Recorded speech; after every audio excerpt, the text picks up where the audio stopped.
Hi, listeners. I want to welcome Chemay Morales James to the podcast. Chemay, thank you so much for taking the time out of your very busy and hectic schedule to be here with me in my kitchen. Yes, I'm so excited to be here. So, Chemay is a recovering school teacher turned unschooling mama, and a fierce one at that, who has been intentionally transitioning to self-directed education for the last 6 years. And you're a former equity coach and consultant, and you run basically an online community called My Reflection Matters, which is, can you share a little bit about how you define that? Because I'm in the community, it's beautiful, there's so many good things happening. What is it? Yes, sure. So My Reflection Matters Village is a virtual community for educators and parents that are really wanting to reimagine education outside of traditional norms and systems. And so in this space, we provide the tools, the resources, the healing, and the conversations that I believe are really necessary to support us in decolonizing how we think about education and parenting today. So that's a quick summary.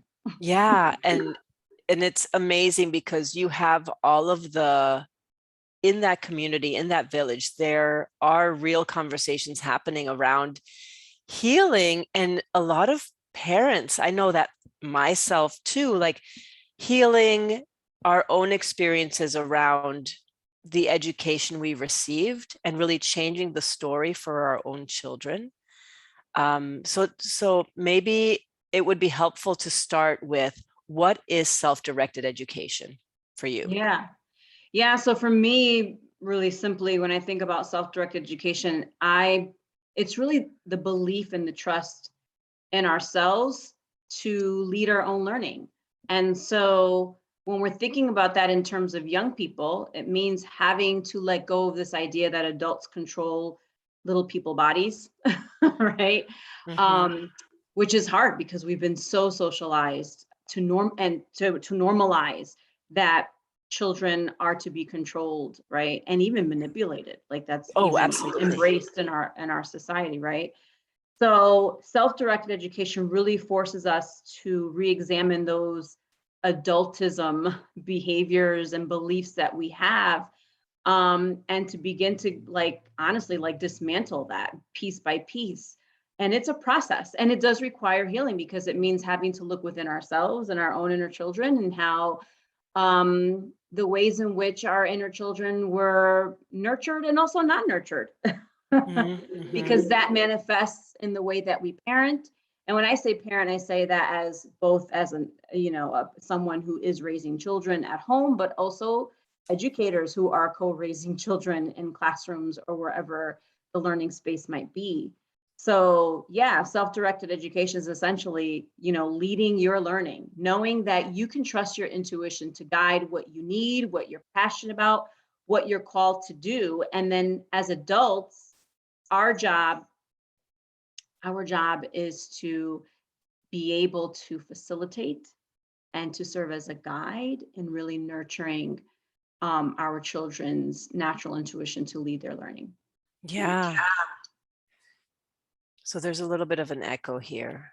Okay, great. And I know that, I met you, I met you on a playground when I was first getting into homeschooling, and I no longer homeschool my children, but I did for 2 years, or unschool them really.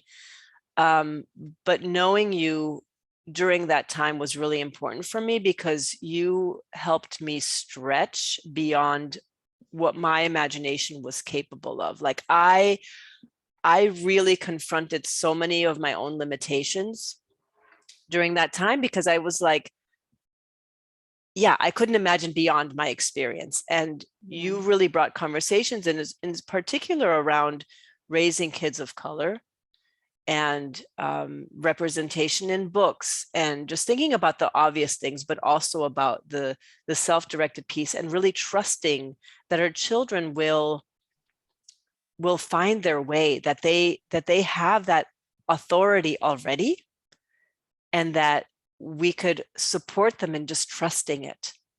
Yeah. And I want to know what your experience around that has been like how has it been for you to raise, your two boys within this model? Like well, maybe start with, how did you come into this particular piece? Like, how did you come into self-directed education? Because there's a whole historical piece here that I would love for you to address.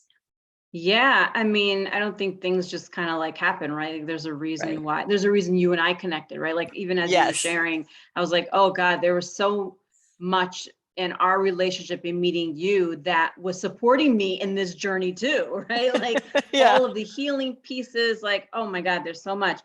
But I never had any intentions to homeschool my kids.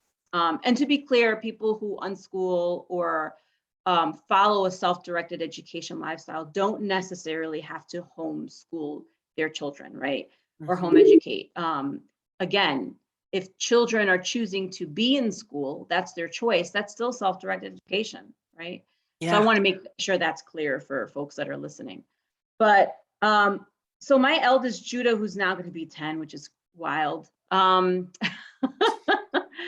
He, we did the thing that everyone, tells us to do. Like, oh, you're supposed to like put your kids in preschool. And I was trying to prolong that, right? Like, I think he was turning 4 when we were like, okay, I'm pushing it like towards the end. Yeah. Age. And he was physically resisting. I had never seen my son physically resist anything like I saw when he entered the preschool building. So we could see him when he went into his room, like they had like a little room with a camera, and you can see, like, parents can watch their kids anytime in the preschool room. And he literally was kicking the door. He was, mommy, mommy. The teacher would try to hold him on his lap, but he was like, I had never seen Judah like this ever. Yeah. And it was a scary thing to see. I was already intuitively feeling like this didn't feel right. But as we are conditioned as people, and especially as women and femme people, we're conditioned to not listen to that, right? And so I was like, no, that's ridiculous. Everyone does this thing. I'm supposed to do this thing, even though my body's telling me this doesn't feel right. And so on the third day, Shane and I, my partner, we looked at each other and said, so who said we had to do this thing? Like, why did we think we had to do this? Like, he's still a baby. Yeah. If I'm feeling like I'm not ready, and clearly he's telling me with his body he's not ready, then he doesn't have to be here. And so that started our journey into this whole, I started researching homeschooling. Oh, I can do this homeschooling thing. I'll figure it out. And, I came across Akilah S. Richards, who runs Fear the Free Child podcast. And just being able to see a Black woman talk about self-directed education in the context of raising Black and brown children was just what I needed to hear. Because a lot of the conversations around SDE or self-directed education were really centered in white spaces. Mm-hmm. And a lot of that didn't resonate for me. And so Akilah was just sharing the stories that resonated with me and my family personally. And then that's where we just kind of like dove in. I was like, this feels good. Yeah. This feels right. I'm curious about what didn't resonate about the traditional or mainstream SDE narratives or programs or, And what about Akilah Richards' approach was different for you? Yeah, well, there's a lot of that same old like color blindness mentality. Like, let's all be kumbaya and happy. And if we just focus on supporting the needs of our kids and what they want, and if they bring up these things, then we can talk about them. Well, white families don't have to talk about this. So most likely this ain't gonna like naturally want to like come up. Yes, right. And folks of color don't want to have to navigate these conversations either. Let's be clear about that. We have to. We have no choice. Right. And so that was a big like oh yeah, I can't be in spaces that want to pretend like racism and all the other isms don't exist. Right, right, right, right. Yes, because kids are not necessarily going to bring that up on their own. No. They feel it, but they don't have language for it Yes, because exactly. it's adult bullshit, right? It's Let's call it total that, adult right? bullshit. Yeah. So we have to translate it. We have to bring in sort of an intentionality and a translation so that they can name what they're seeing and then to be able to have responses, reactions, emotions about it. Yeah.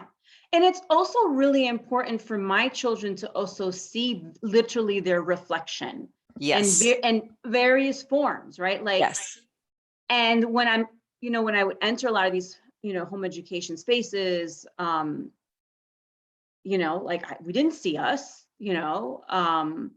and from the doctors they visit to the people who are teaching them, pottery, to Yeah. like, who's coaching them. And sort of like, I'm constantly thinking about who is represented. And yes, making sure there's varied representation, right? Like they see themselves, but they're also seeing people that are not, made visible in our society, right? Like marginalized identities are really important for me to center in our lives. And so like that was important to me too. Like I was just noticing like things are just really homogenous in these spaces. I can't put my kids in a space like this. Like this Yeah. is not Yeah. Yeah. Yeah. And you've really created, I'm fascinated by the process of like responding to our own needs. When we're in touch with our own needs and desires, we create something that responds to that. And, my reflection matters is you've really built it around, this is what my children need. And lo and behold, you found so many other parents who want and need the same thing for their children. Yeah. Yeah. I always tell folks like when they want an example, well, what does self-directed education look like? I'm like, well, if you've been following me for the last 6 years, that's what it looks like, because I've literally been practicing self-directed education personally through the work that I do, right? Yeah. Like Yeah. I left 9 to 5 consulting career Yes. in New York City at NYU with all the great Yes. benefits. If my kids want to go to college, could have gone for free. Like there were all these, the names, all the like the fancy titles that people Yeah. like, right? The regular consistent paychecks, right? The benefits. Yes. I left all of that because I was following my intuition, honestly, Isha. Like Yeah. I knew that this was something I needed to do, even though I didn't even know what all of it looked like. It was like jumping into a black hole. Yeah. The energy was pulling me, even though I couldn't really see clearly, like it was dark and I really couldn't see like really what's at the end of that tunnel. But something's telling me there's an energy that's saying, you need to go and just trust me. Trust me, it will be okay. And you will see. Wow. And that's the village. Like, Yeah. we could see it now. On the other It's side of there. it. But yeah, that immense trust to just follow and without knowing, right? Maybe you were shown just the next step, Yes. right? Yes. Just the next step. And then you walk the next step and then you're shown the next one. And then you build slowly from that. That process fascinates me. And it's so fucking scary sometimes. It is. And It's that really fucking scary. and there's parts of it along the way where you're just like, you're making mistakes and you're like, oh, well, that didn't quite work out. So let's redirect. But that is like what you're describing is exactly the process of self-directed It education. absolutely is. It is instinctual. It is intuitive. It is connected. It is connected to the body, right? Because you're feeling this pull. Yes. It's Yeah. very connected to the body. So in the village, there's different memberships. I'm not going to go into all the details. Folks can research it and look online. But we have a free membership.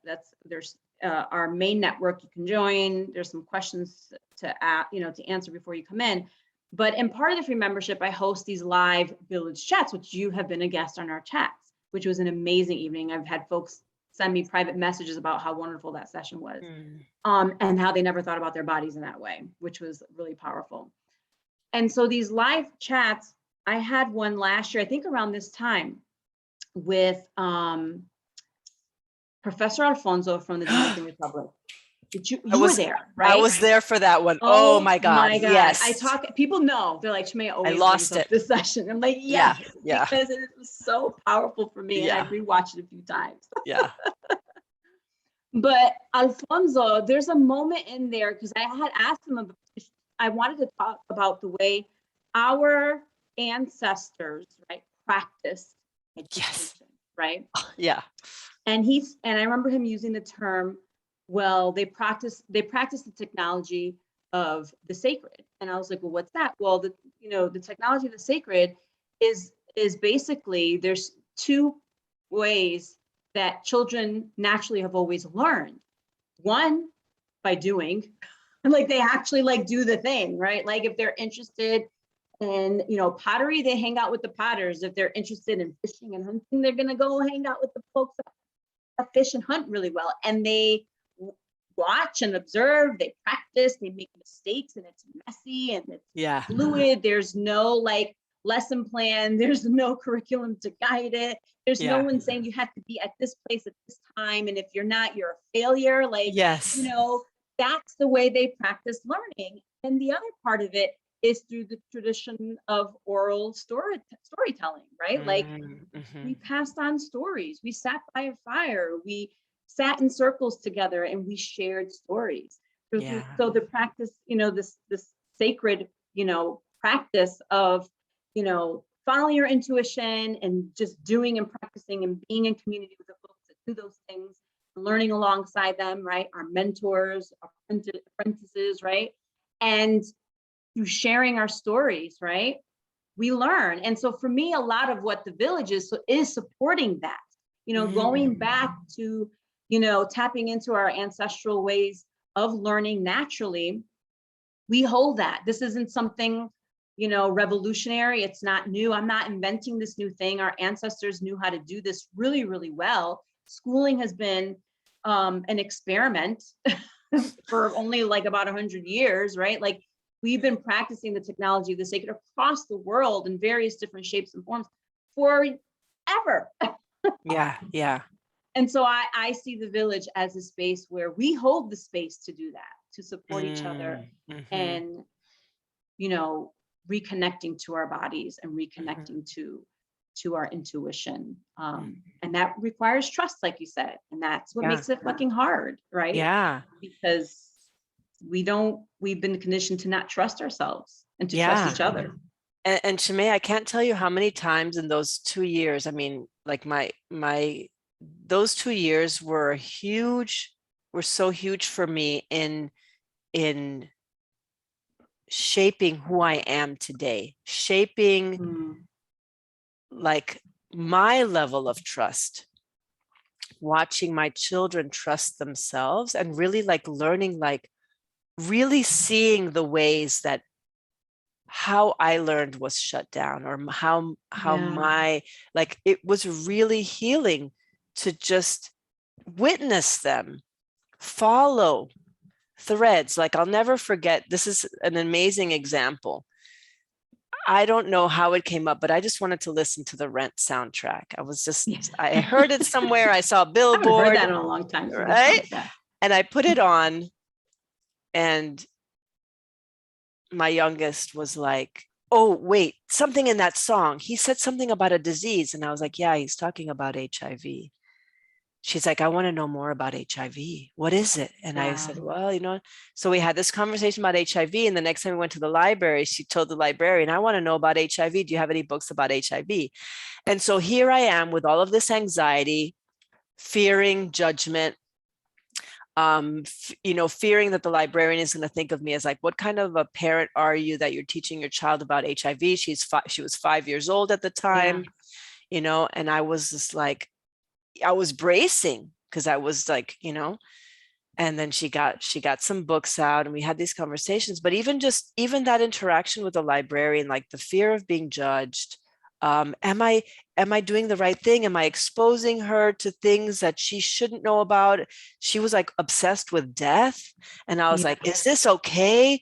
I was like praying to God, is this okay that she's talking about death? Like, but she was following her Her instinct, and that intuition. instinct Yeah. looked insane to me. Pardon my Yeah. ableist language. Yeah. It just looked like this can't be right, you know? And so I had to just like shut my mouth and just like continue staying curious about like, what is she wanting to figure out here? Yeah. You know, like, and like leaning into that, even though I was like, I don't know if this is okay. Like doubting my, doubting what I was doing as a parent, Yeah. I you know? mean, that example is perfect, Isha, because that is exactly how it unravels Yeah. self-directed Yeah. education, right? Yeah. Because a lot of people they struggle with, because we know school. Most of Yeah. us, right? Most Yeah. of us know school, and so people struggle thinking outside of the binary way of thinking around education, or these very constrained ways of thinking about education. Of like, school is this? It looks like this.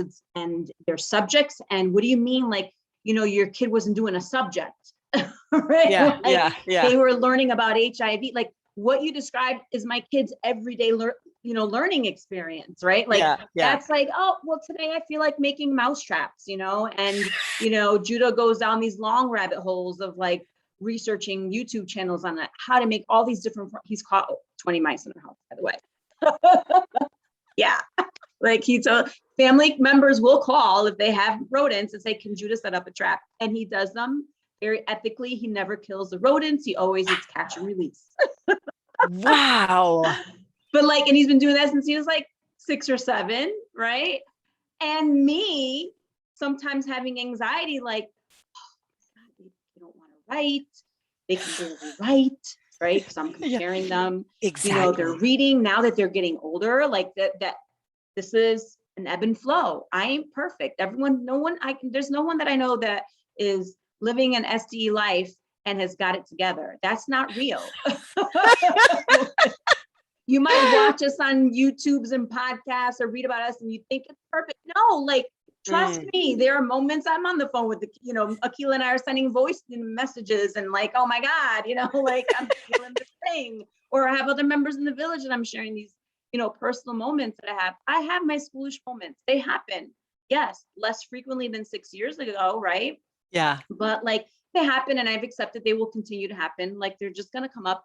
I have learned to put in my toolkit how to like breathe through those moments, right? Yeah. Sometimes Yeah. it means listening to a podcast episode by Akila or somebody, or watching a YouTube clip, or going back to, a chat I've had with someone.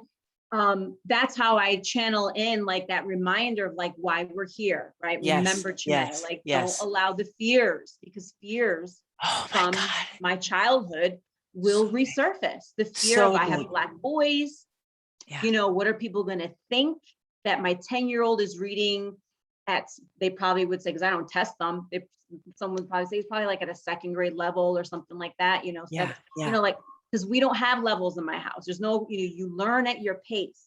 There's no Yeah. like labels, because you can't, you're learning at your pace, right? Right. Right. So those anxieties are really they come up. I just had one recently a few weeks ago, like, like, oh my God. What came up?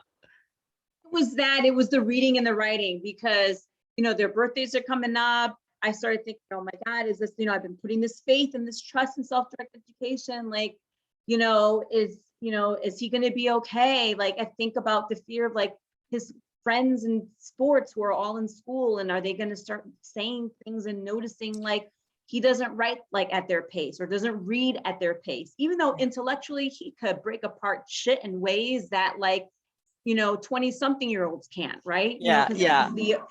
the ability of him and Keanu to like just think so critically about the world is just amazing, right? Right. Right. So but people get stuck on like the basic shit of like reading and writing and math, and I'm like, that's basic stuff. They'll get it in their time. Like, I'm not Yes. worried about that. Yeah. Yeah. No, I love that you bring up that point, because like, yeah, we can really fixate on the reading and the writing and the mathematics, but it's like, what we're really about, like raising a liberated or like raising free children is really about like, do they have the ability for analysis, for observation, for curiosity, for play, and maintaining that core versus the core is like, can you write a sentence? Like, really, like, yes, they can express themselves, right?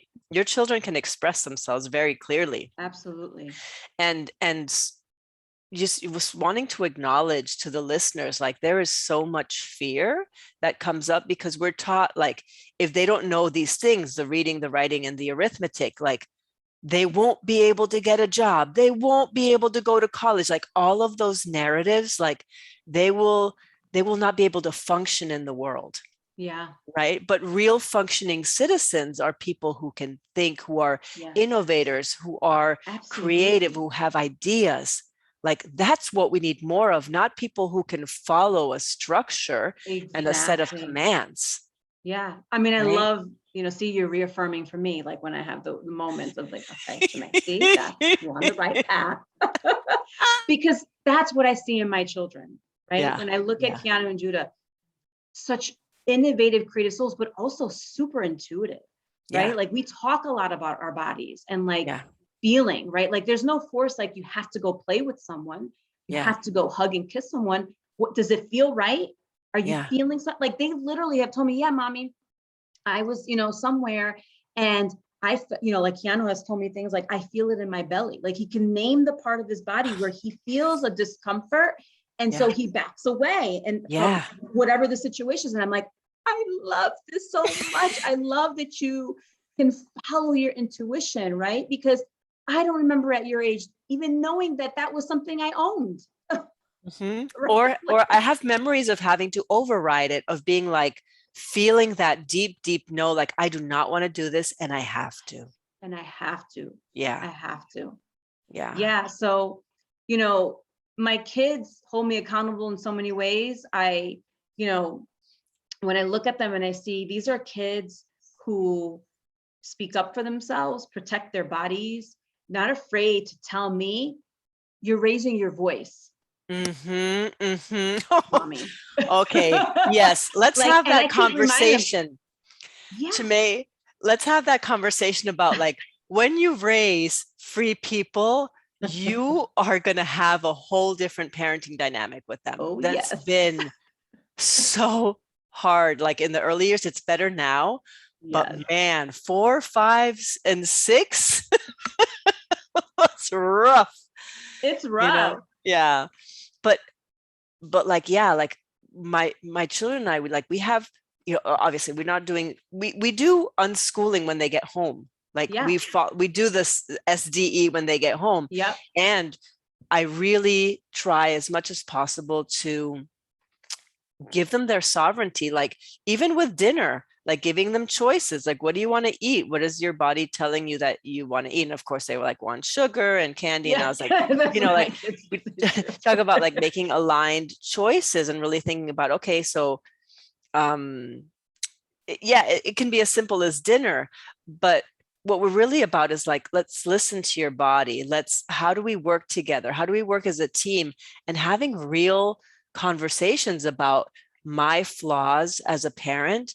My youngest, usually it's my youngest telling me, I don't like that you did that, or I don't have choice here. You're not giving me choices, and it's just like, oh yeah, you're right. I'm not giving you choices. And it's such a real relationship. And sometimes I want to get into that top down, like, no, you're going to do what I want you to do because I'm freaking telling you to do it. Yeah. And I will acknowledge, like, sometimes I was like, no, this is a place I'm naming right now. This is a place where, yes, we're going to follow this because it's kind of a rule, but just know that's what we're doing. Let's make it conscious at least, Yeah. I mean, you're right. It's really hard. My kids, I think about myself at their age and the fear and anxiety I had to speak my truth. Yes. And so for me, that's always like, because as a parent, you question your parenting all the time. And then when Yeah. you're doing something so unconventional, Yes. around education and parenting and all of those things, you're constantly like questioning it and wondering like, oh gosh, people are waiting for that fail to say, Yeah. see, so you should have been doing that thing, right? Yeah. And so, but my kids, when I see them at their age, and I think about me at their age, like I didn't have that sovereignty over my body at that time. There was a lot of fear to speak up and say, I don't like that you're doing a thing, because I learned in speaking up, I was told you do as I say, like, don't question, you do it, or else, right? And I didn't Right. want the or else, because I got Yeah. the or else quite a few times. So in our house, like we don't punish, we don't spank, like, there's a lot of conversations, right? And so those days when I do question myself, they remind me like, okay, there must be something I'm getting right here, because they still tell me, have no fear to tell me like, you're doing it wrong and stop. Yeah. Yeah. Like they Exactly. feel very confident and I don't see them being afraid. Like Yeah. they very openly will tell me like, I told you not to yell at me, Yeah. right? Yeah. Don't yell, because yelling is still something that I have to be very conscious of, because it just comes out without me even thinking. Yeah. Yeah. So it's still something I work real, a lot on these Mm-hmm. days with my kids. Yeah. Yeah. Mine is the whole authoritarian thing, is this like, no, we're doing this. I Yeah. am taking control right now. But Yeah. yeah, yeah, and feeling those, and sometimes I talk about the ghosts with them, like, yeah, this is something that I learned from my family of origin that I'm trying to break down. Yes. And again, Yeah. naming it, because Yeah. like there's such a power in naming what's happening, because that is also like, that teaches observation. You don't have to get it right. You can be a flawsome parent, right? Yeah. Full of flaws, but I naming like the that. flaws and owning them and saying, Yeah. yeah, this is my shit, really gets them clear on, they don't have to hold it. They're not internalizing, like you yelling at them. They're not internalizing that, because you're like, yeah, I'm yelling because I learned this and I don't want to pass it down to you. And right. That's generational healing right there too. Yeah. Yeah. Right. And there is a lot of that naming. Like I've had conversations with them about like, these are things that I experienced as a young person in and outside of my household. Like I'm trying, me and your daddy are really trying hard to like break these cycles, and asking for some grace. Like we mess up and like, and reminding them like, yes, keep on top of me. Like I appreciate you being my accountability Yeah. partner, Yeah. like don't ever stop. I'll tell them like, I'm just so grateful that you tell me these things and please don't ever Yeah. stop. And I'm sorry. Yeah. Like, I mean, sorry is definitely like normalized in our vocabulary Yeah. in this Yeah. household in terms of adults, because I feel like adults, again, are trained to not apologize to young people. Yeah. Yeah. Um, and it's Yeah. important for me to do that, but also to be really intentional and changing my behaviors. Yeah. Otherwise, those become empty sorries, Yeah, you know? absolutely. And, as you're talking, what's coming up for me is this sense of like, the way that we were schooled, even though we were schooled in different places, but Yeah. um, is really about like not being messy, about knowing, right? Like not knowing from the body, but like having to know. You need to know these things. And what's so revolutionary about unschooling and self-directed education is like, you live in the I don't know. You don't know where things are going. It is Yeah, an emergent process. it And really you're just is. kind of like watching it unfold.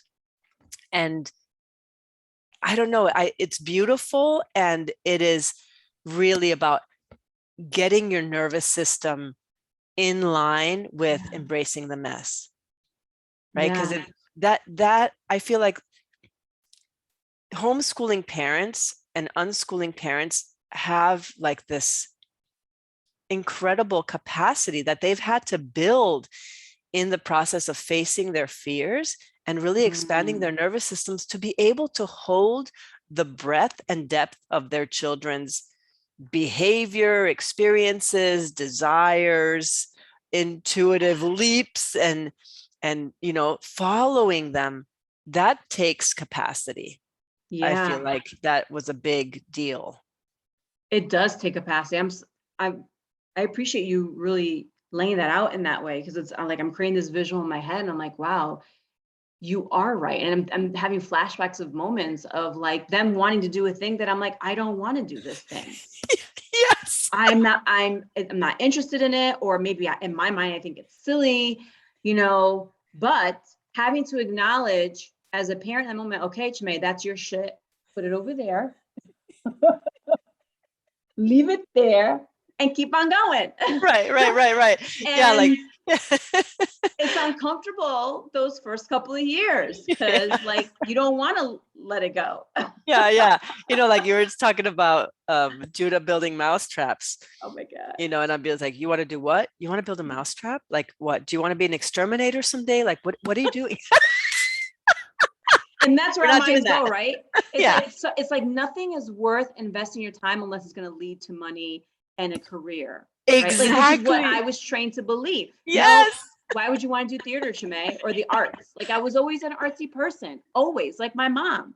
My mom was always an artsy person, but neither of us had that nurtured within us by like our family, Yeah. because we were told like, you can't make money. What are you doing? Exactly. Oh my gosh, this is perfect. So Chemay, I want to let listeners know where people can find you, where people can come into the village and get support. Yeah. So folks can find us at myreflectionmatters.org. We are in the midst of building a website. We've got some funding. I'm so excited and so grateful Oh, for Graustein, and that's going to help us to redo our website so that yes. the work that exists today is accurately reflected in our website that's 6 years old. And so if you want to join the village, if you go to the website, you'll see there'll be like a annoying pop-up that'll say like, join the village, click the link, and you'll learn more about My Reflection Matters Village, the different types of memberships that we have to offer both educators and parents. We do have like a private membership for caregivers that are navigating SDE, but we also have a membership that is inclusive to both educators and parents that are just really wanting to like I said, learn more about alternative ways of thinking about education and Yeah. having access to culturally responsive educational resources, tips and tools to support their liberation journey, Yeah. wherever Yeah. that may be. So Yeah. if you head over to myreflectionmatters.org, but also we're on Facebook, we're on Instagram, Yes. kind of on Twitter, but not really. And I will include all the links in the show notes for sure. Absolutely. Yeah. And we are on Patreon too. So Oh, if you yes. like what you hear, you can drop a few coins a month to become a sponsor. So, just like, as a Patreon member, like you don't get access to the village. There's discounts and ways that you can get in at a discounted rate. But essentially it's for folks who are just wanting to financially support us so that we can Yeah. continue to offer. We have a sliding scale payment options for our parents in our co-learning for liberation parent membership. Yeah. And it allows us to be able to continue that sliding scale, offer scholarships, but also it allows the free shit to happen, right? So like live village chats, they're free to our network Yeah. members, and like Yeah. that's time, right? I love it. So, I love it. Such yeah, important work. And it yeah, was such a joy to have this conversation with you. I really feel sort of the warmth and just seeing you and reconnecting with you and talking about this such important work. Yeah. yeah. I'm so glad we talked. It went Yeah. by too fast. Yeah, right. There's always more to talk about. All right. Thank you. Thank you, Isha.